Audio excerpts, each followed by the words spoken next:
Majlis Ittehadul Muslimeen, all India Majlis Ittehadul Muslimeen, AIMIM, ఈ party ఒక రాజకీయ పార్టీ. ఓకే, మనం దాన్ని మన ఇండియన్ డెమోక్రసీలో ఒక పొలిటికల్ పార్టీని మనం we have to honour, we have to respect, అది వేరే విషయం. కానీ మేమే మొత్తం ముస్లిం సమాజానికి మేమే బాధ్యులం, లేకపోతే మేమే ప్రతినిధులం, ఇంకెవడు లేడు అనే రకంగా ఒక్కొక్కసారి వాళ్ళు మాట్లాడే మాటలు చూస్తుంటే కొంత నిరసనలు వస్తూ ఉంటాయి, కొంతమందికి కంపరం కూడా కలుగుతూ ఉంటుంది. చేసే పనులు చూస్తేనేమో అంతా సరే, ఆ పార్టీ పుట్టుకేంటి, వాళ్ళ పునాదులేంటి, నిజాం హయాంలో వీళ్ళెవరు, ఇదంతా అది వేరే విషయం. నేను ఇప్పుడు అంత డీటెయిల్గా వెళ్ళి ఓవైసీ గారికి బాధ కలిగించే ఉద్దేశం నాకు లేదు. ఐ రెస్పెక్ట్ హిమ్, ఎందుకంటే మంచి బాగా చదువుకున్న వ్యక్తి బ్రదర్స్, ఓవైసీ బ్రదర్స్ మంచివాళ్ళు, నో డౌట్. కానీ రాజకీయాల్లోకి వచ్చేసరికి చాలా షూడ్ పొలిటీషియన్స్, భలే రాజకీయం చేస్తారు. కేసీఆర్ గారితో ఫ్రెండ్షిప్ ఉంటుంది, కాంగ్రెస్ పార్టీతో ఫ్రెండ్షిప్ ఉంటుంది. ఆశ్చర్యకరం ఏంటంటే బీజేపీతో కూడా ఫ్రెండ్షిప్ ఉంటుంది, బ్రహ్మాండమైన ఫ్రెండ్షిప్, మామూలు ఫ్రెండ్షిప్ కాదు. బీజేపీ ఎక్కడ గెలవాలనుకుంటుందో అక్కడ ప్రత్యర్థులను ఓడించడం కోసం వీళ్ళు నామినేషన్లు వేస్తారు, వేసి ఆ ముస్లిం ఓటు బ్యాంకును చీలిస్తే బీజేపీ పనుసులు. ఇది చాలాసార్లు బయటపడింది. ఇది గతంలో బీహార్ ఎన్నికల్లో బయటపడింది, బెంగాల్ ఎన్నికల్లో బయటపడింది, యూపీ ఎన్నికల్లో బయటపడింది, మహారాష్ట్ర ఎన్నికల్లో బయటపడింది, చాలా చోట్ల. ఇది ఒక రాజకీయం. ఇక ఆంధ్రప్రదేశ్ విషయానికి వస్తే పక్కా జగన్ దోస్తానా, ఇది ఓపెన్ సీక్రెట్. జగన్మోహన్ రెడ్డి కోసం ఈయన అంతా ఇంత తాపత్రయపడు. ఎందుకు అంత తాపత్రయపడతాడు అని అంటే చంద్రబాబు అంటే ఒక రకమైన కోపం, ఎందుకంటే దీనికి ఒక ఫ్లాష్ బ్యాక్ ఉంది. ఇప్పుడు ఆ ఫ్లాష్ బ్యాక్ చెప్పి మళ్ళీ నేను ఓవైసీ గారిని బాధపెట్టదలుచుకోవాలి. అది కొంచెం ఇబ్బందికరమైన ఫ్లాష్ బ్యాకే. చంద్రబాబు ముఖ్యమంత్రిగా ఉన్నప్పుడు ఏం జరిగిందనే విషయంలో అది చెప్పి ఇప్పుడు నేను మళ్ళీ గుర్తు చేయదలుచుకోవాలి. అది ఎందుకంటే ఇదంతా ఎందుకు చెప్పాల్సి వస్తుందంటే, దేశంలో వక్ఫ్ చట్టానికి సవరణ చేయాలని ప్రస్తుత కేంద్ర ప్రభుత్వం ఒక బిల్లును తీసుకొచ్చింది. ఆ బిల్లు పట్ల ముస్లింల్లో వ్యతిరేకత ఉంది. ఎందుకంటే వక్ఫ్ ఆస్తులన్నీ లాగేసుకుంటుంది ఇక కేంద్ర ప్రభుత్వం లాగేసుకుంటుంది అన్నట్లే, వీళ్ళు బీజేపీ లాగేసుకుంటుంది, లేకపోతే ఆర్ఎస్ఎస్ లాగేసుకుంటుంది. వాళ్ళు ఎందుకు లాక్కుంటారు? ఇది కేంద్ర ప్రభుత్వాలకు సంబంధించిన ఇష్యూ కదా. బిల్లులు పార్టీలు పెట్టవుగా, ప్రభుత్వాలు పెడతాయి. కానీ బీజేపీ లాక్కుంటుంది, లేకపోతే ఆర్ఎస్ఎస్ లాక్కుంటుంది, హిందువులు లాగేసుకుంటారు అని ఈ రకమైన ఒక వ్యతిరేకతని స్టాండ్ తీసుకున్నారు. తప్పలేదు. భారతదేశంలో ఈ డెమోక్రసీలో ఎవరు అయినా వాళ్ళ నిరసనని వ్యక్తం చేయొచ్చు, వాళ్ళ భావాలను వ్యక్తం చేయొచ్చు. అది కూడా మనం స్వాగతించాలి, గౌరవించాలి. వాళ్ళ అభిప్రాయాల్ని మనం డెఫినెట్గా రిసీవ్ చేసుకోవాలి, తప్పేం లేదు అందులో కూడా. అందులో భాగంగా ముస్లిం పర్సనల్ లా బోర్డ్ అక్కడక్కడ కొన్ని సమావేశాలు నిర్వహిస్తోంది. ఈ బిల్లును వ్యతిరేకించాలి అని జరుగుతోంది. ఓకే, జరగవచ్చు, తప్పలేదు. అల్టిమేట్గా దీని మీద కేంద్ర ప్రభుత్వం నిర్ణయం తీసుకోవాలి. మళ్ళీ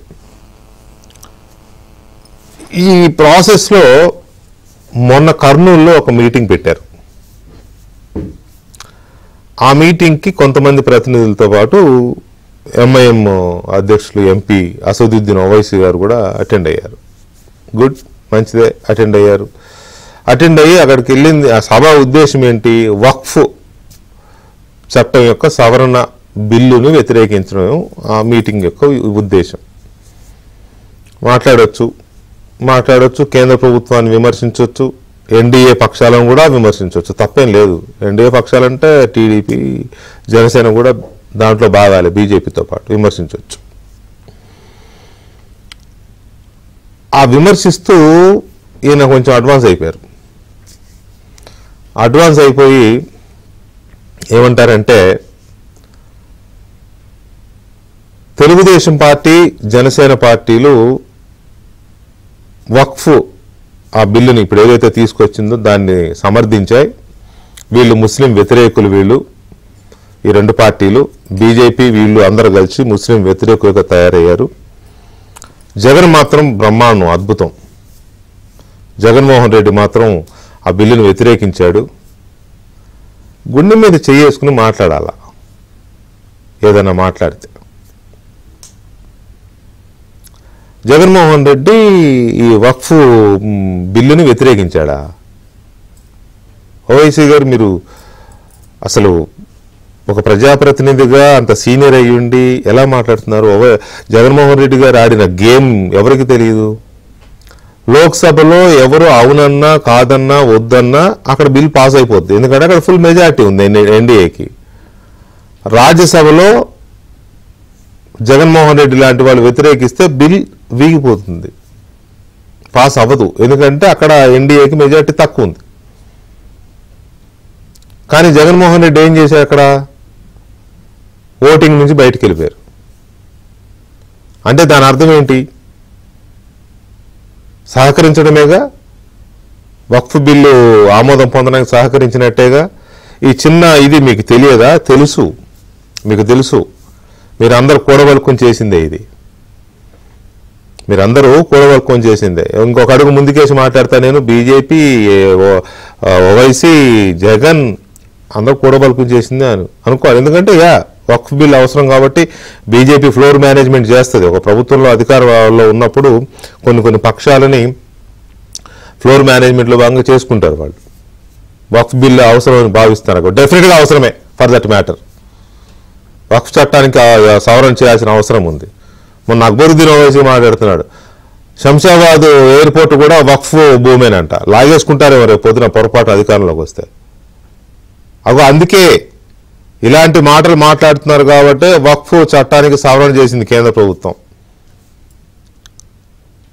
మీలాంటి వాళ్ళు మీరు మాట్లాడుతున్న మాటలు, మీరు చేస్తున్న చర్యల వల్లనే ఇది ఎప్పటికైనా ప్రమాదమే అని ఆ బిల్లుని తీసుకొచ్చారు.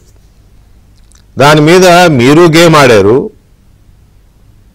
జగన్మోహన్ రెడ్డితో గేమ్ ఆడించారు. ఇప్పుడు వచ్చేసి జగన్మోహన్ రెడ్డి ఆహా ఓహో జగన్మోహన్ రెడ్డి చాలా మంచివాడు, మన కోసమే బతుకుతున్నాడు, మన పట్ల ఆయన మరి ఇంకేమనాలా, నాకు పెద్ద పెద్ద పదాలు అంటే బాగోదు. కానీ కాబట్టి వచ్చే స్థానిక సంస్థల ఎన్నికల్లోనట ఏపీలో టీడీపీని, జనసేనని, బీజేపీని చిత్తుగా ఓడించి జగన్మోహన్ రెడ్డిని గెలిపించాలట. నువ్వు వెళ్ళింది వక్ఫ్ బిల్లు మీద సభక, ఆంధ్రప్రదేశ్లో స్థానిక సంస్థల ఎన్నికల ప్రచారానిక? Point number 1. పాయింట్ నెంబర్ 2, అసలు ఈ వక్ఫ్ బిల్లు మీద ఈ సభలు, ఈ సమావేశాలు ఆఫర్ చేస్తున్నది, స్పాన్సర్ చేస్తున్నది ఎవరు? వీటిని నడిపిస్తున్నది ఎవరు? తనకు అనుకూలమైన ముస్లిం నాయకులను లేదా కొంతమంది ముస్లిం మైనార్టీ ప్రతినిధులను పోగు చేసి ఇవంతా పెడుతున్నది ఎవరు? ఇంకొక అడుగు ముందుకే చెబుతున్నా, ఈ సభలు సమావేశాలకు ఆర్థిక వనరులు సమకూరుస్తున్నది ఎవరు? దీని ఓవైసీ మొన్న కర్నూలులో చేసిన కామెంట్స్, వక్ఫ్ చట్ట సవరణ బిల్లుకు వ్యతిరేకంగా పెట్టిన సభకు వెళ్ళి అక్కడ తెలుగుదేశం పార్టీ పైన ఆయన వెళ్ళగక్కిన అక్కసు, స్థానిక ఎన్నికల్లో జగన్కు ఓటేయాలి, వైసీపీకి ఓటేయాలి అని చేసిన ప్రచారం, వెళ్ళిన పని ఒకటి, చేసిన పని ఒకటి. ఈ అంశాల మీద మనం చర్చిస్తున్నాం. ఈ చర్చలో మనతో తెలుగుదేశం పార్టీ జాతీయ అధికార ప్రతినిధి తిరునగరి జోస్ని గారు ఉన్నారు. అలాగే సిపిఎం సీనియర్ నాయకులు మాజీ శాసనసభ్యులు ఎంఏ గఫూర్ గారు ఉన్నారు. అలాగే మైనార్టీ హక్కుల పోరాట సమితి అధ్యక్షులు ఫారూక్ షుబ్లీ గారు మనతో చర్చలో పాల్గొంటున్నారు. ముందుగా షుబ్లీ గారు నమస్కారం. నమస్తే విజయ్ గారు. షుబ్లీ గారు, ఎందుకు ఓవైసీ గారు వెళ్ళింది ఒక పని మీద, మీరు వెళ్ళారు ఆ సభకి? మరి మీరు మైనార్టీ హక్కుల కోసమే పోరాడుతున్నారు, మరి మీకు ప్రాతినిధ్యం, మీకు ఆహ్వానం ఉందో లేదో నాకు తెలియదు, మీరు వెళ్ళారో లేదో తెలియదు, అదొకటి చెప్పండి. చెబుతూ వెళ్ళిన పని ఏంటి, ఈయన చేసిన ప్రచారం ఏంటి? అందరికన్నా ముందు ప్యానెల్లో ఉన్న పెద్దలందరికీ కూడా నమస్కారం. అదేవిధంగా మీ ప్రేక్షకులు కూడాను. సార్, ఇక్కడ మీరు ఇందాక ఫస్ట్ మీ స్టార్టింగ్ రిమార్క్స్ కొన్ని విన్నాను. కొన్ని ఏంటంటే మీరు జస్ట్ కొంచెం చెప్పి మిగిలింది సస్పెన్స్ లో పెట్టేశారు. ఫ్లాష్ బ్యాక్ కాస్త చెప్పాల్సిందే సార్. మీరు చెప్పండి, లేకపోతే నేను చెప్తాను. ఫ్లాష్ బ్యాక్ మట్టుకు అదిరిపోయే ఫ్లాష్ బ్యాక్ ఉంది కాబట్టి ఇదంతా ఈ గోల. దాని తర్వాత ఈ ఆర్థిక వనరుల మీద తర్వాత వస్తాను సార్. దానికన్నా ముందు ఈయన ఏదైతే మాట్లాడుతున్నారో అసదుద్దీన్ ఓవైసీ గారు, ఇక్కడ చాలా నిశ్చితంగా గమనిస్తే ఏంటంటే బీజేపీ మీద వ్యతిరేకత తక్కువను, వైసీపీ మీద ఉన్నటువంటి మక్కువ, వైసీపీతో ఉన్నటువంటి ఏదైతే ఆయనకు ఉన్నటువంటి దోస్తీ ఉందో దాని మీద ఆయన మాట్లాడుతున్నాడు. ఆయన అసలు మాట్లాడే మాటలకి ఎంత స్పష్టత ఉందంటే అంత స్పష్టత ఉంది. ఏ విషయంలో స్పష్టత ఉందనేది నేను మీకు సింపుల్ గా తేల్చేస్తాను సార్. గతంలో సరే, ఇప్పుడు ఏదైతే ఈ వక్ఫ్ బిల్ ఉందో ఇదైతే దాన్ని అయితే మనం దీనిపై కామెంట్ చేసే ముందు చాలా స్పష్టంగా ముస్లిం సమాజం మొత్తం కూడా ఏదైతే న్యాచురల్ జస్టిస్ ఉందో దానికి వ్యతిరేకంగా ఉంది అని చెప్పేసి irrespective of the political parties అందరూ కూడా మాట్లాడితే, తెలుగుదేశం పార్టీలో ఉన్నటువంటి నాయకులు సైతం కూడాను చంద్రబాబు నాయుడు గారి దగ్గర ఈ అంశాన్ని తీసుకెళ్లి దాదాపు ఒక 4 to 5 అమెండ్మెంట్స్ దాంట్లో చేపించుకోవడం జరిగింది. That's a different topic. కానీ ఇక్కడ ఈయన మాట్లాడుతున్నటువంటి అంశం ఏదైతే పర్టికులర్ గా రాజకీయం, ఏదైతే వక్ఫ్ అమెండ్మెంట్ బిల్ వ్యతిరేక పోరాటం అన్న ముసుగులో, లేకపోతే ముస్లిం సమాజానికి నేను ఏకైక ప్రతినిధిని అని చెప్పేసి చెప్పుకునే క్రమంలో ఏంటంటే ఆ ముసుగులో ఆయన చాలా స్పష్టంగా ఏంటంటే క్లియర్ కట్ గా ఒక అంశాన్ని ఆయన ఎస్టాబ్లిష్ చేసేసారు. ఆ ఎస్టాబ్లిష్ చేసేసిన అంశం ఏంటంటే, ఇప్పుడు ఈ రోజున మీరు చెప్తున్నారు కదా, మీరు తెలుగుదేశం పార్టీలో ఉన్నటువంటి నాయకులు లేకపోతే తెలుగుదేశం పార్టీకి సపోర్ట్ గా ఉన్న వాళ్ళందరూ కూడాను బయటకు వచ్చేయండి అని చెప్పేసి నేను అసదుద్దీన్ ఓవైసీ గారిని ఏబిఎన్ ఛానల్ మాధ్యమం ద్వారా, మీడియా మాధ్యమం ద్వారా సూటిగా ప్రశ్నిస్తున్నాను సార్. ఇదే అసదుద్దీన్ ఓవైసీ గారు 2019 నుంచి తీసుకొని 2024 వరకు అనేకమైనటువంటి అంశాల్లో, అనేకమైనటువంటి బీజేపీ తీసుకొచ్చినటువంటి ప్రతి చట్టాన్ని కూడాను, ఏ ఒక్క దాన్ని కూడాను ఇంక్లూడింగ్ వ్యవసాయ చట్టాలు ఏదైతే తీసుకొచ్చిందో వాటిని కూడాను మీరు పూర్తిగా మద్దతు ఇచ్చినటువంటి మాట వాస్తవం కాదా? దాంట్లో నుంచి సిఐఏ ఎన్ఆర్సీ ఇప్పుడు ఏ రకంగా అయితే ఉద్యమం ఉందో దీనికన్నా 10 times కాదు సార్, 100 times ఎక్కువ ఉద్యమము సిఐఏ ఎన్ఆర్సీ సమయంలో జరిగింది. మళ్ళీ అప్పుడు మీ యొక్క 33 ఎంపీలు, వైఎస్ఆర్ కాంగ్రెస్ కి చెందిన ఎంపీలు ఇటు లోక్సభలో అటు రాజ్యసభలో సపోర్ట్ చేసి మళ్ళా ఇక్కడికి వచ్చి మాతో పాటు కలిసి పోరాటాలు చేశారు కదా. ఆ సమయంలో మీరు కూడాను ఆంధ్ర రాష్ట్రానికి రావడానికి మనం ప్రయత్నిస్తే, మిమ్మల్ని తీసుకురావడానికి ప్రయత్నిస్తే ఇదే జగన్మోహన్ రెడ్డి గారు మిమ్మల్ని ఆపారు, మిమ్మల్ని రానివ్వలేదు. కానీ మేము విజయవాడలో అప్పుడు చేసినటువంటి ఒక కార్యక్రమంలో మీరు ఇక్కడికి వచ్చారు, దానికి అనేకమైనటువంటి ఆంక్షలు పెట్టారు. మీరు నిన్నగాక మొన్న ఆదోనిలో వచ్చారు, మళ్ళీ ఇప్పుడు కర్నూలులో వచ్చారు. అంటే ఎక్కడ మీకు రాజ్యాంగం కరెక్ట్ గా నిజంగా ఎక్కడ అమలు అవుతుంది, ఏ ప్రభుత్వంలో అమలు అవుతుంది అనేది చాలా స్పష్టంగా అర్థమవుతుంది.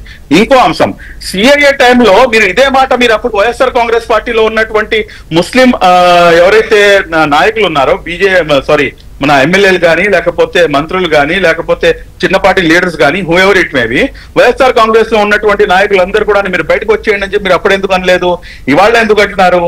పైపెచ్చు ఇంకో మాట అన్నారు సార్, గమ్మత్తుగా ఉంది ఆయన స్పీచ్ మొత్తం కూడాను. ఇప్పటికే చాలా వ్యతిరేకత వచ్చేసింది, రాబోయే రోజుల్లో ఈ వ్యతిరేకత ఇంకా చాలా పెరిగే అవకాశం ఉండి తప్పకుండా పెరుగుతుంది అంటున్నాడు ఆయన. అంటే మీకు కావాల్సింది ఏంటి? వక్ఫ్ అమెండ్మెంట్ యాక్ట్ పై వచ్చి మీరు దానిపై మాట్లాడండి, అందులో ఎటువంటి ఇది లేదు. ప్రభుత్వం సైతం కూడాను మీకు పర్మిషన్ ఇచ్చి మిమ్మల్ని రానిచ్చింది కాబట్టి మీరు రాగలిగారు. ఒకవేళ ప్రభుత్వాలు దానికి వ్యతిరేకంగా పోతే కనుక మీరేం చేయగలరు? కాబట్టి ఇక్కడికి వచ్చిన అంశం ఏంటి అనేది దానిపై అంతవరకు మాట్లాడారు. జగన్మోహన్ రెడ్డి హయాంలో గనక ఆయనకి ఇష్టం లేని సభ ఇట్లాంటిది ఏదైనా ప్లాన్ చేస్తే డెఫినెట్ గా రానిచ్చేవాడు కాదు. అందులో సందేహమే లేదు. గఫూర్ గారు కూడా చెప్తారు ఆ విషయం, నాకు తెలిసి ఆయన కూడా ఎండార్స్ చేస్తారు నా స్టేట్మెంట్. అయితే ఇక్కడ ఒక్క నిమిషం శుబ్లీ గారు, గఫూర్ గారు ఈ సభలో నాకున్న సమాచారం ఇట్లా మీరు కూడా అటెండ్ అయ్యారు, ఒక ప్రతినిధిగా వాళ్ళు మిమ్మల్ని పిలిచారు, ఆహ్వానం మేరకు మీరు వెళ్ళారు. మీ ప్రసంగం కూడా నేను వినలేదు, చదివాను, పత్రికల్లో చదివాను. కానీ మీరు అక్కడ వక్ఫ్ చట్టానికి సంబంధించి మాట్లాడారు, బీజేపీ విధానాల గురించి మాట్లాడారు, రైట్, బాగుంది. కానీ అసదుద్దీన్ ఓవైసీ గారు అవన్నీ వదిలేసి ఆంధ్రప్రదేశ్లో స్థానిక సంస్థల ఎన్నికల ప్రచారం చేసినట్టుగా కనపడింది. ఇది వచ్చిన పనేంటి, ఆయన చేసిన పనేంటి? వెంకటకృష్ణ, మీకు మిగతా పెద్దలకు నమస్కారం. నమస్తే సార్. ఫ్యాక్ట్ ఏంటంటే ఇది ముస్లిం పర్సనల్ లా బోర్డ్ అని, దీంట్లో అన్ని తరహాల జమాత్లన్నీ ఉన్నాయండి. అవును, జమాత్ అంటే అహ్లే హదీస్, తబ్లీగ్ జమాత్, లేకపోతే ఇతర జమాత్ ఇస్లాం, హిందూ, ఇట్లా అన్ని ఆర్గనైజేషన్స్ ఉన్నాయి. వాళ్ళందరూ కలిసి ప్రధానమైనటువంటి ఉద్దేశం ఏమంటే వక్ఫ్ సవరణ చట్టము చేయరాదు అనేటువంటిది దాన్ని ఉపసంహరించాలి అనేది వాళ్ళ డిమాండ్. అవును. అయితే కర్నూలులో మొదట పర్మిషన్ ఇవ్వలేదు, అందుకోసం మేము పెట్టలేదు, లేట్ గా. నేను కూడా అడిగాను ఎందుకంటే ఇంత లేట్ గా పెడుతున్నారు, ఎందుకంటే ఇప్పుడు చట్టం అయిపోయింది, దాని యొక్క అమలుకు సంబంధించి సుప్రీంకోర్టులో పెండింగ్ ఉంది. సుప్రీంకోర్టు తీసుకునే తీర్పును బట్టి ఆ చట్టం అమలు అవుతుందా లేదా, ఏమి సుప్రీంకోర్టు ఏం చెప్తుంది ఏమిటి అనేది వేచి చూడాలి మనం. ఈ లాస్ట్ మినిట్ లో ఎందుకు మీరు పెడుతున్నారంటే, లేదు అప్పుడు అవకాశం లేదు అందుకోసం పెడుతున్నామని చెప్పారు. సరే పెట్టినారు. అయితే ఈ ముస్లిం పర్సనల్ లా బోర్డు ఒక పార్టీ కాదు, ఒకరికి అనుకూలం కాదు, ఒకరికి వ్యతిరేకం కాదు. వాళ్ళు జస్ట్ ఆ ఇష్యూ వరకే వాళ్ళ మెయిన్ కన్సర్న్. ఆ ఇష్యూ వరకు వాళ్ళు అందరినీ పిలిచారు, అందరి మీటింగ్ నేను కూడా పోయినాను. నేను మొదట్లోనే కొద్దిసేపు మాట్లాడి నేను వచ్చేసినాను. సరే వీళ్ళు తర్వాత అంటే వీళ్ళంతా బయట నుంచి వచ్చిన వాళ్ళు లేట్ గా మాట్లాడతారు. ఆ రకంగా మాట్లాడినటువంటి స్పీచ్ కూడా నేను కూడా పత్రికల్లో చూశాను, తర్వాత వచ్చి చెప్పారు నాకు. ఇది ఒక రాజకీయ సభగా మార్చడం ఎవరు చేసినా, అసదుద్దీన్ ఓవైసీ చేసినా, అది నేను చేసినా, లేదా ఇంకోరు చేసినా, ఎవరు చేసినా రాజకీయ సభగా దాన్ని మార్చడం కరెక్ట్ కాదు. ఏ పర్పస్ అయితే ఆర్గనైజర్స్ మీటింగ్ ఏర్పాటు చేశారో ఆ పర్పస్ మీద, ఆ చట్టానికి వ్యతిరేకంగా దాంతో ముస్లింలకు వచ్చేటువంటి సమస్యల మీద మాట్లాడితే అది బాధ్యతాయుతంగా ఉంటుంది, అది చాలా సరైనది. ఆయన ఎంఐఎం మీటింగ్ పెట్టుకొని ఎంఐఎం మీటింగ్ లో ఆయన ఏమైనా మాట్లాడచ్చు, ఆయన పార్టీ నాయకుడు ఆయన మాట్లాడచ్చు. లేదు వైసీపీ ఎంఐఎం కలిసి, ఎందుకంటే పోయిన ఎన్నికల్లో అంతకుముందు ఎన్నికల్లో వైసీపీ వెంట ఎప్పుడూ ఎంఐఎం ఉంది, అవును, ఇప్పుడు కూడా ఉన్నారు, ఉంటే ఉండవచ్చు. అది వాళ్ళ ప్రత్యేక వేదిక మీద వాళ్ళు చెప్పుకోవాలి తప్ప అందరికీ సంబంధించినటువంటి వేదికల మీద రాజకీయ ప్రసంగాలు చేయడం అనేటువంటిది సాధ్యమైనంత వరకు నివారిస్తే ఐక్యత ఉంటుంది. అట్లా కాదు, ఇప్పుడు ఎవరో ఆర్గనైజేషన్ ఇప్పుడు ఇట్లా మాట్లాడినారు, ఇంకోరు కాదు వైసీపీని ఓడించాలా తెలుగుదేశానికి గెలిపించాలంటే ఏమైంటుంది, ఆ మీటింగ్ గందరగోళం అవుతుంది కదా. కాబట్టి పొలిటికల్ స్పీచెస్ ను సాధ్యమైనంత అవాయిడ్ చేసి, ఏ పర్పస్ అయితే వక్ఫ్ సవరణ చట్టం వాపసు తీసుకోవాలని డిమాండ్, అంతవరకే మాట్లాడింటే బాగుంటుంది. కానీ ఓవైసీ గారు వచ్చి మాట్లాడిన తర్వాత అది కాస్త రాజకీయ సభలాగా మార్చేసి వైసీపీ సభలాగా చేసేశారు. ఒకటి. రెండవది, నాకు చాలా కీలకమైన వ్యక్తులు చెప్తున్నది ఏంటంటే, మీరు అన్న పాయింట్ కరెక్ట్, ఈ సభలు నిర్వహిస్తున్నది ముస్లిం పర్సనల్ లా బోర్డు, వాళ్ళకి ఏ పార్టీతో సంబంధం ఉండదు, కేవలం మైనార్టీ రైట్స్, తర్వాత ముస్లిం వెల్ఫేర్ ఇటువంటివి మాత్రం వాళ్ళు చూస్తారు, నో డౌట్. కానీ దీనికి ఆర్థిక వనరులు సమకూర్చి అక్కడికి వీళ్ళని తరలించడము, ఇంపార్టెంట్ మైనార్టీని తరలించడము, లేకపోతే కొంతమంది ఇప్పుడు ఓవైసీ గారు లాంటి వాళ్ళని తీసుకురావడం, ఇటువంటివన్నీ స్పాన్సర్ చేస్తున్నది వైసీపీ అని వాళ్ళే చెప్తున్నారు, అక్కడ ఉన్న వాళ్ళే. ఇప్పుడు ఈ ఇంపాక్ట్, ఈ షేడు ముస్లిం పర్సనల్ లా బోర్డు మీద పడదా ఓవైసీ చేసిన పని వల్ల? పడుతుంది కదా, తప్పనిసరిగా పడుతుంది. ఎందుకంటే ఒకటి వాస్తవం ఏంటంటే, ఇప్పుడు షుబ్లీ గారు అంగీకరించకపోయినా, నేను అంగీకరించకపోయినా ఫ్యాక్ట్ ఏమంటే, ముస్లిం సమాజంలో ఈ చట్టం యొక్క సవరణ కేవలం ఇది ఒక్కటే కాదండి, వరుసగా వస్తున్నటువంటి క్రమంలో బీజేపీ యొక్క యాటిట్యూడ్ మీద చాలా బాధతో ఉన్నారు ముస్లింలు. సహజంగా ఎప్పుడైతే కూటమిలో బీజేపీ కూడా భాగస్వామ్యం అయిన తర్వాత ముస్లింల మనోభావాలు జనరల్ గానే కూటమికి వ్యతిరేకంగానో లేదా కూటమి మీద అసంతృప్తిలో ఉండవచ్చు. అయితే దీన్ని వైసీపీ వాడుకోవడానికి ముస్లిం పర్సనల్ లా బోర్డు కానీ లేదా అందులో ఉండేటువంటి ఆర్గనైజేషన్స్ కానీ దోహదపడరాదు. వాళ్ళు ఆ రకంగా వ్యవహరించకూడదు. వాళ్ళైతే వ్యవహరిస్తుంటారు, నాకేం అంచనా లేదు. అయితే అతను విఐపీ వచ్చి మాట్లాడతాడు కూడా, అతను ఏం మాట్లాడతాడు, వీళ్ళు ఏం చేయగలుగుతారు? ఇప్పుడు ఓవైసీ మాత్రం దాన్ని తన రాజకీయాలకు అనుకుంది. ఒకటి ఫ్యాక్ట్ ఏమంటే వెంకటకృష్ణ గారు, ఇది వైరుధ్యం ఎట్లుంటదంటే, భారతదేశంలో ఉండేటువంటి ముస్లిం సమాజంలో విద్యావంతులు గాని మేధావి వర్గం గాని అందరూ భావించేది ఏమంటే, ఓవైసీ బీజేపీకి బి టీమ్ గా ఉన్నాడు. అది కదా నేను అదే చెప్పాను ఇంట్రడక్షన్. అది దేశవ్యాప్తంగా మనకి ఇష్టం ఉన్న లేకపోయినా జరుగుతున్న విషయం చెప్తున్నాను నేను. బీహార్ ఎన్నికల్లో అతని పాత్ర, యూపీ ఎన్నికల్లో అతని పాత్ర, చివరి కర్ణాటకలో అతన్ని నిలవేసి నువ్వు వెనక్కి తిరిగిపోతావా, బలవంతంగా నిన్ను పైన ఇక్కడి నుంచి హైదరాబాద్ పంపించాలా అని కూడా నిలవేసి వాపసు పంపించినారు. ఆయన రోల్ మాత్రం బీజేపీకి అనుకూలంగా ఉంది. ఆయన ఎంతసేపు ఉన్న ముస్లింల ఓట్లను బాగా రెచ్చగొట్టి కాంగ్రెస్ వైపు పోకుండా తన వైపు ఇంకో వైపు రప్పించుకొని కాంగ్రెస్ ను ఓడించే లక్ష్యంతో బీజేపీ సహాయం చేస్తున్నాడని ఇది ముస్లింలో ఉండేటువంటి మేధావులందరూ భావిస్తున్నారండి. ఒకరిద్దరు కాదు, ఈవెన్ హైదరాబాద్ లో అడిగినా ముస్లిం మేధావులందరూ చెప్తారు ఈడు దొంగ అని. అయితే అతను వచ్చి బీజేపీని తిట్టలే. ఇప్పుడు వచ్చి ఇక్కడ బీజేపీ ఇంత దుర్మార్గం చేసింది, బీజేపీ చట్టం చేసింది, దాన్ని చంద్రబాబు బలపరచకుండా ఉండాల్సింది అన్న అభ్యంతరం లేదు. అట్లా కాకుండా టార్గెట్ చంద్రబాబు చేసుకోవడంతో ఇంటెన్షన్స్ ఏమిటి అనేది మాత్రం కొంచెం చర్చనీయాంశంగా ఉంటుంది. రైట్. ఒక్క నిమిషం గఫూర్ గారు, జ్యోత్స్న గారు, ఇక్కడ నుంచి అక్కడికి వెళ్ళి అక్కడ వెళ్ళిన పర్పస్ ఒకటి తప్పలేదు. ముస్లిం వక్ఫ్ చట్ట సవరణ బిల్లు మీద చర్చ, సభ, మహా సమావేశాలు, అది మాట్లాడుకోవడం తప్పలేదు. కానీ అక్కడికి వెళ్ళి చంద్రబాబు నాయుడు అట్లా, చంద్రబాబు నాయుడు ఇట్లా, హెరిటేజ్ భూములు ఇస్తాడా, ఇంకో మాట, అమరావతి ఎందుకు వచ్చిందో నాకు అర్థం కాలే. అమరావతి గురించి కూడా మాట్లాడినాడు ఆయన.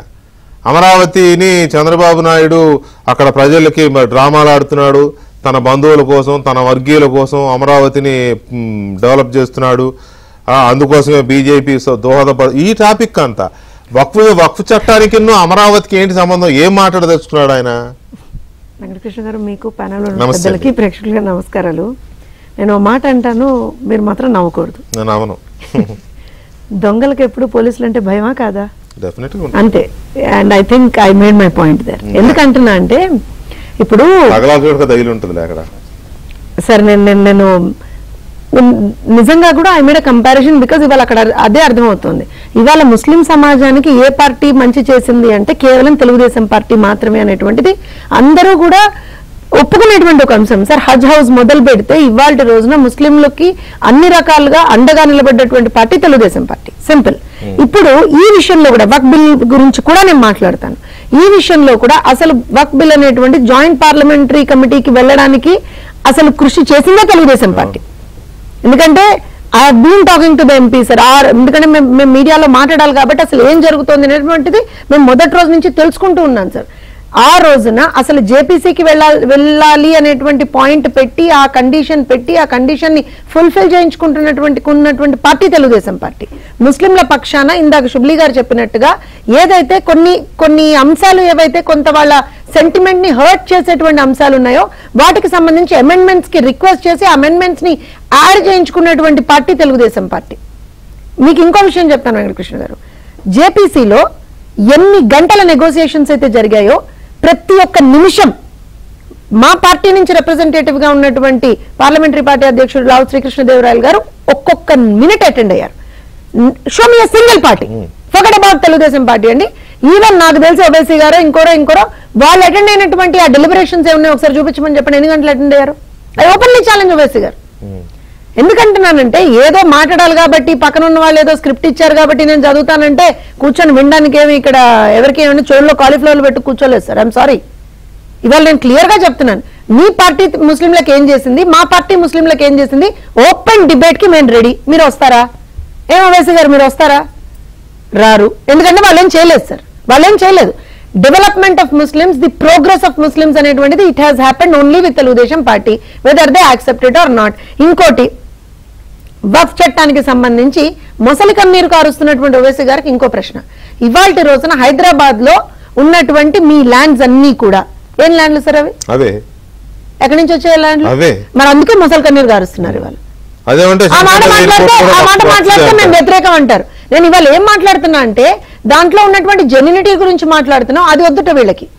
శంషాబాద్ ఎయిర్పోర్ట్ అని మీరు అన్నారు సార్, నేను అవన్నీ కూడా తీయట్లా. వాళ్ళు ఏదైతే అక్కడ కూర్చొని ఎంజాయ్ చేస్తున్నారో, ల్యాండ్స్ ఎంజాయ్ చేస్తున్నారో, every single bit of it is Waqf land. I challenge, అది వక్ఫ్ ల్యాండ్. అది ఇవాళ బయటకు వచ్చి తెలుగుదేశం పార్టీని చంద్రబాబు నాయుడు గారిని తిడితే ఏం వస్తుంది? అది ఒక పైశాచిక ఆనందం ఉంటుంది చూసారా. నన్ను ఆ రోజున ఏదో చేశారు కాబట్టి నేను ఇవాళ నా ఏడుపు అంతా కక్కేయాలని అనుకుంటున్నాను. బ్రహ్మాండంగా వ్యతిరేకిస్తున్నాడు అని చెప్పడంలో నాకు అర్థం కాలేదు. నేను ఒకటే చెప్తున్నాను సార్, నేను మళ్ళీ చెప్తున్నాను, జేపీసీకి వెళ్ళడానికి కారణం తెలుగుదేశం పార్టీ. వైఎస్ఆర్సీపీ ఏం చేసిందో నువ్వు చెప్పురా నాయన అని అడుగుతున్నాను. నేను చెప్పడు, ఎందుకంటే వైఎస్ఆర్సీపీ ఏం చేయలేదనేది ఆయనకి తెలుసు. ఇంకోటి, ఇందాక శుబ్లీ గారు ఇంకో వ్యాలిడ్ పాయింట్ తీశారు సార్. కర్నూల్లో, ఇదే కర్నూల్లో బుద్ధి ఉంటే వాళ్ళకి వాళ్ళు వెళ్ళి మాట్లాడి పెద్ద పెద్ద భాషణలు ఇచ్చారు కదండి. అక్కడ ఇదే కర్నూల్లో ఒక కుటుంబం, ముస్లిం కుటుంబమే, అన్యాయంగా లిటరల్ గా ఆ రోజున అన్యాయంగా చనిపోతే ఎక్కడ పోయాడు ఓవైసీ? కనీసం ఒక ఖండన రాలేదు సార్. Forget about anything. కనీసం ఖండించలేదు. ఏమయ్యా జగన్మోహన్ రెడ్డి నీ వల్ల ఆ కుటుంబం నాశనం అయింది కదా అని ఆ రోజు మాట్లాడలేదే? ఏమండి ప్రజలందరూ కూడా జగన్మోహన్ రెడ్డి ముస్లింలకి వ్యతిరేకంగా పనిచేస్తున్నాడు, అతను వ్యతిరేకంగా ఓటేయండి అని ఆ రోజు చెప్పలేదే? ఒక చిన్న పాప సార్ మిస్బా, కేవలం వైఎస్ఆర్సీపీ నాయకుడు కూతురు కన్నా ఎక్కువ చదువుకుంటుందని ఆ అమ్మాయిని ఆ రోజున లిటరల్ గా చంపేశారు కదా. ఆ రోజు ఎందుకు మాట్లాడలేదు ఓవైసీ? ఎక్కడ పోయాడు ఓవైసీ ఆ రోజున? నేను ఇందాక చెప్పిన పాయింట్, నేను I stick to my point. దొంగలకు ఎప్పుడైనా సరే పోలీసులను చూస్తే భయమే. పోలీసులు నాకు ఎక్కడ కూడా మా విసినిటీలో ఉండకూడదు. ఎందుకంటే మా దొంగతనం బయటపడుతుంది, మేము చేసినటువంటి ప్రతి ఒక్క దొంగతనం బయటపడుతుంది, మమ్మల్ని దొంగతనాలు చేయనివ్వరు ఇక ముందరా. సో డెఫినెట్ గా వాళ్ళకి ఆ భయం ఉంది. ఆ భయాన్ని అలానే ఉంచుకోమని కూడా చెప్తున్నాం. అంటే జగన్మోహన్ రెడ్డి ఉంటే ఇక్కడ బీఆర్ఎస్ ఉంటే ఆయన ప్రయోజనాలు చాలా బాగుంటాయి. సరే బీఆర్ఎస్ పైన కాంగ్రెస్ కూడా వాళ్ళకి ఫ్రెండే కాబట్టి ఓకే ఇక్కడ నడిచిపోతుంది. కానీ అక్కడ జగన్ కూడా ఉండాలి, జగనే ఉండాలి కాబట్టి ఈ అక్కసంతా వెళ్ళగక్కాడు అని అనిపిస్తూ ఉంటుంది ఆయన మాటలు వింటుంటే.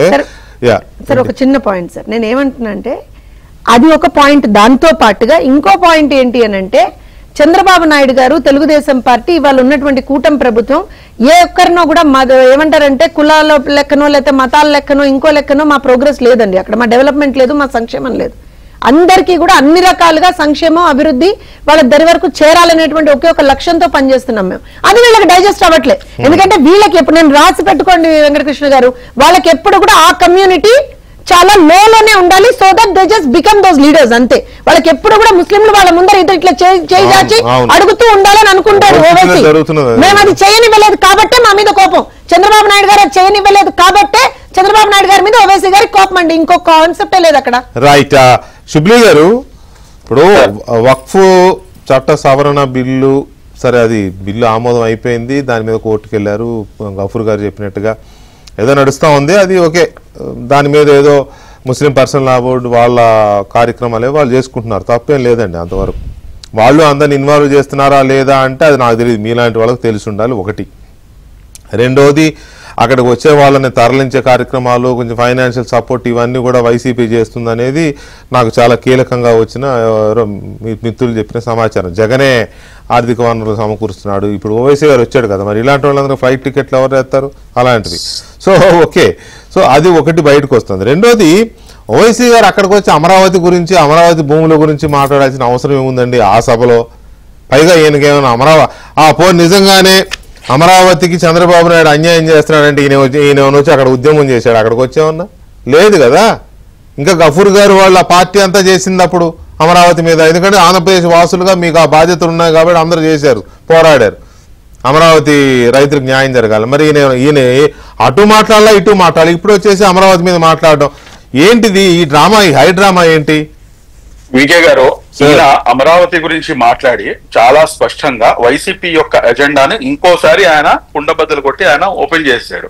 ఇక్కడ మీరు స్పష్టంగా మీరు గమనించాల్సిన అంశం ఏంటంటే అమరావతి కేవలం ప్రజల కోసం కాదు, అమరావతి రాజధాని ఉన్న ప్రజల కోసం కాదు, లేకపోతే ఆంధ్ర రాష్ట్ర ప్రజల కోసం కాదు అమరావతి రాజధాని నిర్మిస్తుంది, కేవలం వారి కుటుంబ సభ్యుల కోసం మాత్రమే ఆయన నిర్మిస్తున్నాడు అని చెప్పేసి ఆయన ఉర్దూలో ఇచ్చినటువంటి భాషణం. నేను ఇక్కడ చాలా స్పష్టంగా చెప్పాల్సిన అవసరం ఏంటంటే ఇదే అస్దీన్ ఓవైసీ గారు మళ్ళా మీరు మాట్లాడేటప్పుడు ఇప్పుడు ఈ రోజున మీరు ఓటు వేయవద్దు అంటున్నారు. మొన్న ఎలక్షన్స్ కి ముందు కూడాను క్లియర్ కట్ గా ఆయన ఇచ్చినటువంటి స్టేట్మెంట్ ఏంటంటే బెహతర్ హై అంటే YS Jaganmohan Reddy is far better than Nara Chandrababu Naidu garu అని చెప్పేసి ఆయన క్లియర్ స్టేట్మెంట్ ఉంది. ఆయన చెప్పిన తర్వాత కూడాను వైఎస్ఆర్ కాంగ్రెస్ పార్టీ 7 ముస్లింలకు సీట్లు కేటాయించిందండి. తెలుగుదేశం పార్టీ కూటమి ప్రభుత్వం అనుకోండి, తెలుగుదేశం పార్టీ ఇచ్చింది కేవలము 3 సీట్లు ఇచ్చింది. వైఎస్ఆర్ కాంగ్రెస్ పార్టీ ఇచ్చినటువంటి 7 చిత్తుగా ఓడిపోయారు. ఇక్కడ ఇచ్చినటువంటి 3 ఎమ్మెల్యే సీట్లు 3 గెలిచారు. ఇప్పుడు చెప్పండి, మీరు ఏదైతే ముస్లిం సమాజానికి పిలుపునిస్తున్నారో మొన్న జరిగినటువంటి ఎలక్షన్స్ లో క్లియర్ కట్ గా అమరావతి రాజధాని, మేము ఇక్కడ ఆంధ్ర రాష్ట్రంలో ఉన్నటువంటి ముస్లిం మైనారిటీస్ యొక్క ఏదైతే థింకింగ్ ఉందో అది చాలా క్లియర్ గా ఎలా ఉంటుందంటే సార్, దేశం బాగుండాలి, దేశంలో ఉన్నటువంటి అన్ని రాష్ట్రాలు బాగుంటాయి, దేశం బాగుంటే రాష్ట్రం బాగుంటే కనుక, రాష్ట్రం సస్యశ్యామలంగా ఉంటే కనుక రాష్ట్రంలో ఉన్నటువంటి అన్ని వర్గాల ప్రజలు బాగుంటారు అని చెప్పేసి మా యొక్క సిద్ధాంతం. నేను నమ్మేటటువంటి మా ధర్మ ప్రకారంగా నమ్మేటటువంటి అంశం కూడాను అదే. కానీ ఈయన వీటన్నిటికి కూడాను విరుద్ధంగా కేవలం ఏంటంటే లెగిస్తే ముస్లిము కూర్చుంటే ముస్లిం అన్న ఒక కోణం తీసుకొని నేను ముస్లింల కోసమే నేను పుట్టాను లేదా ముస్లింలకి ఉద్ధారకుణ్ణి అని చెప్పేసి ఆయన చెప్పేటటువంటి పరిస్థితి. కానీ వాస్తవానికి ఏంటంటే మనం అందరం కోసం కూడాను మాట్లాడాలి. అమరావతి రాజధాని కేవలం ఒక వర్గం యొక్క ప్రజల రాజధానియా? అమరావతి రాజధాని కేవలం ఎస్సీల రాజధానియా లేకపోతే ఎస్టీల రాజధానియా? అమరావతి రాజధాని ఆంధ్ర రాష్ట్ర ప్రజల యొక్క 5 కోట్ల మంది ప్రజల రాజధాని.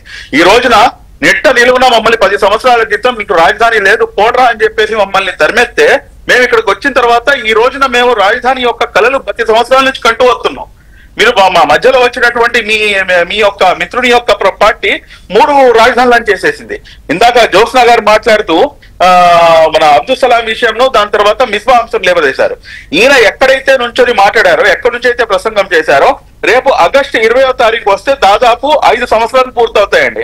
ఆగస్టు 20 ఉదయం 9:20 2021వ సంవత్సరంలో సార్ కర్నూలు జిల్లా గోనెగండ్ల మండలం ఎర్రవాడు గ్రామం హాజిరా. దానికి నారా లోకేష్ గారు దాదాపు 140 వాహనాలు 2021 అంటే ఎవరిని కూడా అడుగు పెట్టనివ్వలేదు.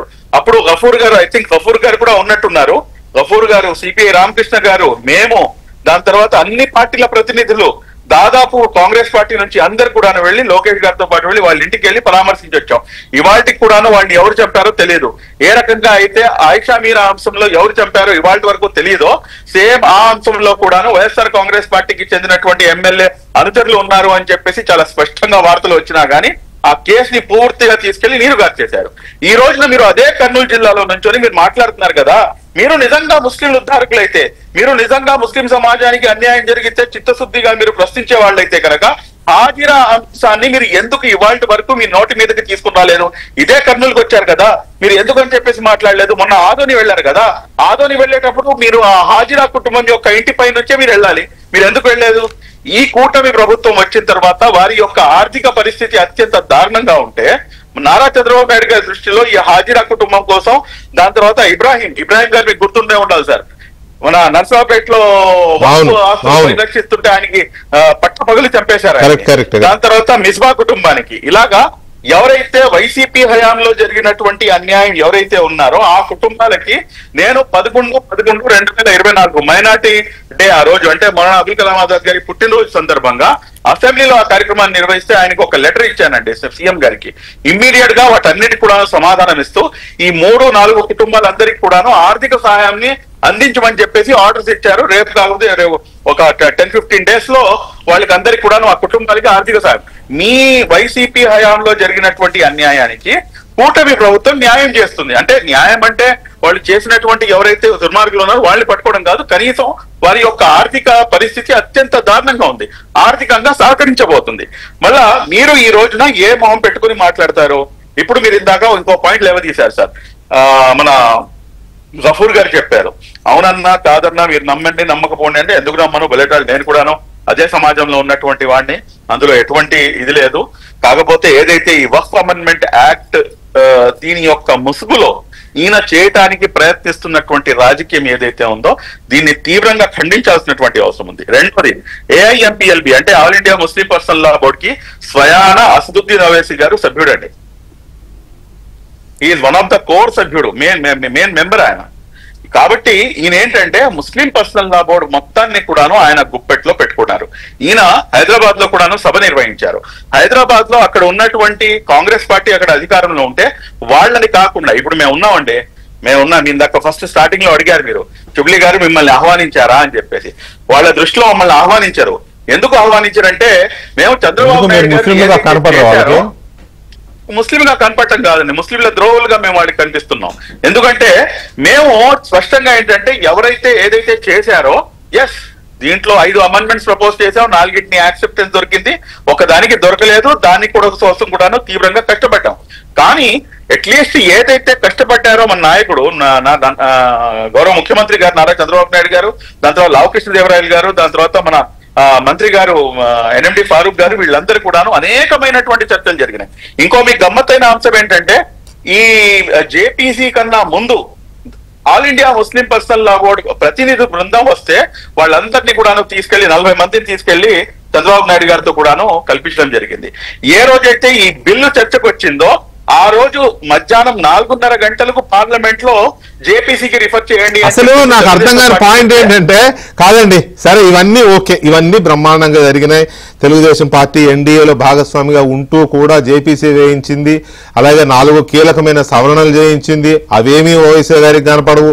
జగన్మోహన్ రెడ్డికి డబుల్ గేమ్ ఆడాడు, అది ఆయన ముందే జరిగింది, ఓవైసీ కళ్ళ ముందే జరిగింది, అది మాత్రం ఆయన కనపడదు. ఓకే, ఇవన్నీ ఒకటైతే అసలు ఈ చట్టాన్ని అడ్డుకోవడానికి గఫూర్ గారు నాకు 3 డౌట్స్ ఉన్నాయండి. 3 మీరే క్లారిఫై చేయాలి. ఒకటి, ముస్లిం సమాజం మొత్తానికి All India Majlis Ittehadul Muslimeen party కానీ ఓవైసీ బ్రదర్స్ కానీ ఏమన్నా ప్రతినిధుల, వీళ్ళు మాత్రమే ప్రతినిధుల ముస్లిం సమాజానికి? Point number 1. పాయింట్ నెంబర్ 2, ఈ చట్టాన్ని అడ్డుకోవడానికి ఏఐఎంఐఎం ఆల్ ఇండియా పార్టీగా ఉన్న ఈ పార్టీ అధ్యక్షుడుగా ఉన్న ఈయన చేసిన ప్రయత్నం ఏంటి? అడ్డుకోవడానికి ఏం చేశాడు ఈయన? ఏదో పార్లమెంట్లో 2 నిమిషాలు మాట్లాడేసి వాకౌట్ చేయడం కాదు కదా. తలుచుకుంటే ముస్లిం అందరినీ ఏకం చేయొచ్చు, ఢిల్లీలో నిరాహార దీక్ష చేయొచ్చు, ఇంకేమైనా చేయొచ్చు. ఏమన్నా చేశారా? ఎక్కడైనా మాట్లాడారా? ఆ షర్టు ఆ సూటు మడత నలిగిందా? Point number 1. పాయింట్ నెంబర్ 2 అది. పాయింట్ నెంబర్ 3, అసలు ఈ ప్రభుత్వం కానీ ఈ పార్టీ కానీ మాకొద్దు మహాప్రభు, ఈ అరాచకాలు మేము భరించలేమంటూ నేలకేసి కొట్టి 11 సీట్లు ఇచ్చిన వైసీపీని ఈయన భుజానేసుకుని ఎందుకు మోస్తున్నాడో నాకు అర్థం కావట్లే. ఈ 3 పాయింట్లు మీరు చెప్పాలి గఫూర్ సార్. వెంకటేష్ గారు, ఒకటి,